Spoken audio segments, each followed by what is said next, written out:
ভাইরা আমার, আল্লাহর কসম করে বলি, একটা সময় আসবে মন খুলে নামাজ পড়তে চাইবেন। বিশ্বাস করেন ভাই, লিখে রাখেন ডায়েরিতে।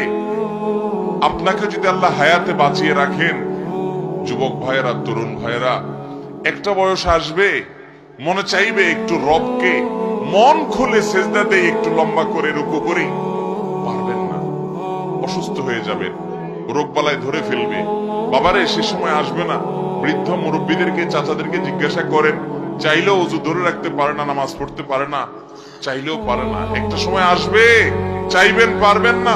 নামাজটাকে সুন্দর করেন, সময় মতো পড়েন, অনেক রাকাত নামাজ পড়বেন, নফল নামাজ পড়বেন। এটার চেয়ে উত্তম হলো ফরজটা পড়লেন, মূল সুন্নত গুলাই পড়লেন, কিন্তু ধীরস্থিরতার সাথে পড়লেন। 10 রাকাত তাড়াহুড়া করে পড়ার চাইতে 2 রাকাত আস্তে আস্তে পড়া অনেক বেশি